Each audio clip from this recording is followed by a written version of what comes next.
The dictionary describes the word stupid as an adjective as having or showing a great lack of intelligence or common sense. Having or showing a great lack of intelligence or common sense. But before the dictionary, there was the word of God. And it says, train up a child in the way he should go, and when they are old, they will not depart from it. Today, I have a feeling that there are so many people who either were not trained properly or they're just plain stupid.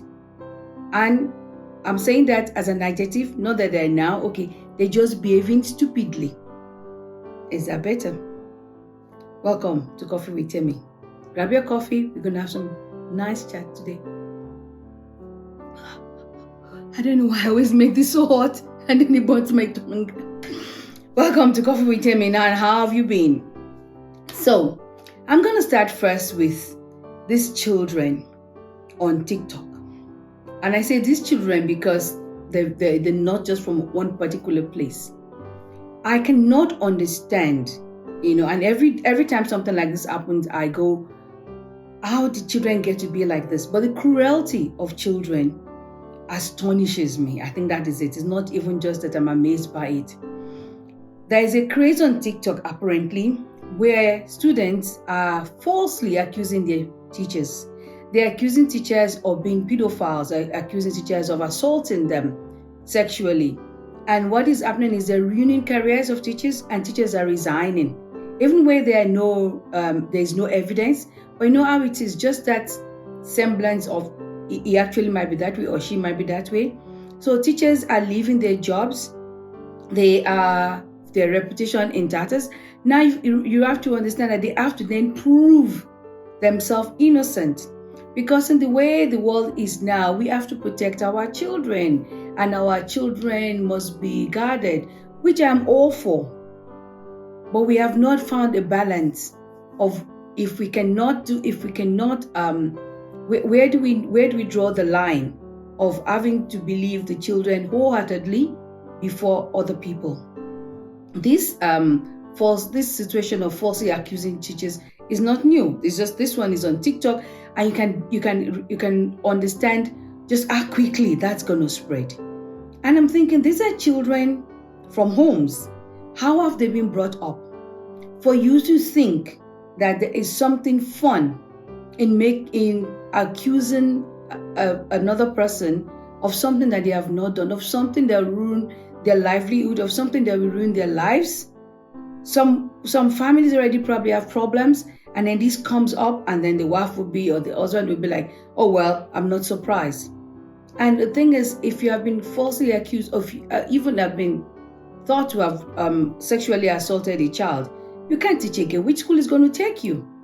And maybe a school that is desperate enough will take a chance on you. So they're losing their livelihood. Of course, they're resigning. They're leaving the profession at a time when we need all the teachers that we can get. Teachers that have not been affected by COVID, that have not been affected by retrenchment. We need all the hands on deck right now. But that is not happening. And I went on reading this, and I realized that this is not the first time teachers have been falsely accused. This has been going way back 10, 12 years ago. Before it was teachers being accused of assaulting a student. When they took away the corporal punishment, which I'm all for, take it away from school. Teachers shouldn't have that power over a student. But when they took it away, it wasn't replaced with anything else. Teachers were not given any authority as it is. Maybe it was wrong to put the authority of a teacher in a cane, in a ruler, in whatever it is that you were being smacked with. I got smacked in school, and I did not tell my parents because I grew up in another era entirely. Anyway, they took that away, but then teachers became powerless. You could not punish a child in whichever way. They just became powerless.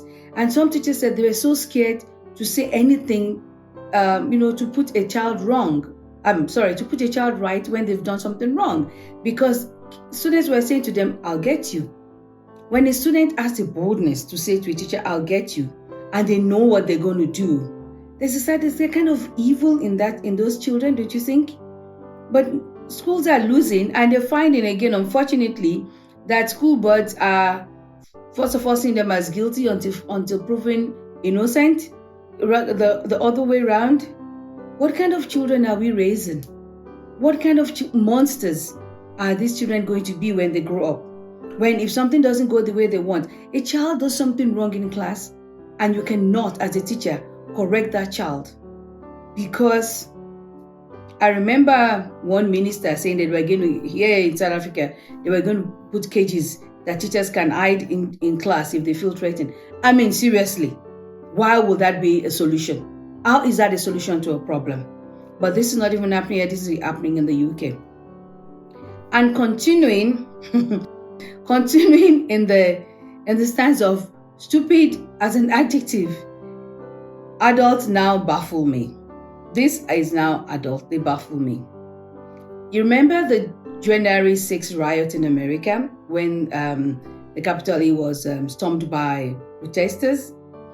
Well, two of them made me laugh at their stupidity. It's their actions. I'm not saying they're stupid, just their actions are. One decided to be his own lawyer, and they've always, I've read so many things. You do not ever go to court and be your own lawyer. You do not go and try to defend yourself. Anyway, while he was doing this, defending himself, speaking up for himself, he actually admitted to other crimes that he committed that was not known to the court.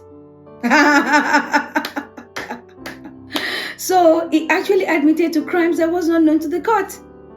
Is that not stupid as an adjective? And he's not the only one. Another woman, remember these people in their stupidity, in their vast stupidity. It was like a mass, what would I call it now? Something was wrong en masse, in their gray cells. Remember they were shooting videos of themselves and posting it on Facebook and social media before some of them took it down. They already been caught. Anyway, this lady, white woman, had said on a video that she will not be persecuted because she's white, she's blonde, and she will never be charged. Well, she's been charged. She's been sent to jail. That's taking white privilege to another level. To actually be so sure of yourself that whatever it is that you do, because you're white, or she says she's white, she's female, and she's blonde. She actually said it like that. She's white, she's female, and blonde, so nothing is going to happen to her. Well, something has happened to her. She's going to jail. I don't know what is going on. I really don't know what is going on. Maybe it's Christmas, they call Christmas the silly season. Maybe it's the silly season that's coming up that is affecting this last couple that I want to talk about. They were put into quarantine because they tested positive. Not even maybe. They already tested positive and then they escaped. They fled where they were quarantined. They fled and were hoping to they actually were on a plane. Can you believe this? They walked past customs. They walked in an airport environment. Do you know how many people are at the airport? They walked into the plane. They were on the plane. They were on the plane before they were arrested. Do you know how many lives? It's the selfishness. The same thing with those kids in the beginning. It's the selfishness, the self-centeredness. I am only one that matters. I want to go home. I don't want to be in quarantine. So you get out of you escape, you and your husband. My people will say, most of them are facing the same way. You and your husband, you escaped and you went on a plane. None of you, neither the husband nor the wife, had the sense to say, this is wrong. We're endangering people. I hope they're charged for actually attempted murder, because we don't know. Some people might catch it and die. They actually should be charged. I'm not sure what is going on with us these days. I'm not sure where we're going, but I do know one thing. Parents, we need to sit up. We need to sit up and know what is happening with our kids, because I am really troubled. Not just because I'm a teacher or I used to be a teacher. I'm just troubled at the lack of compassion, the lack of kindness, the nastiness that you find in school kids these days. You will be shocked if you hear what some of them do to each other. You will be shocked at the language they use. When kids in primary school are calling each other the B word and they don't think there's anything wrong with it. When they're using the F word and they think everything is dandy, obviously that they're hearing from home, but they use these words really, should I say, correctly?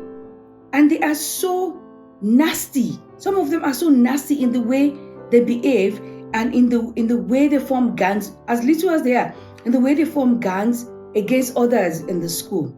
And that's the kind of adults that we're seeing. The ones that fight on the plane, seriously, we were locked up. We were all locked up in one way or the other. And all of a sudden we forget how to behave. Huh? How would you think that something that you already have shown to be positive for, then it is okay for you to travel miles, not alone, but in a crowded plane that is covered in an enclosed environment with hundreds of people. And it's okay to spread it.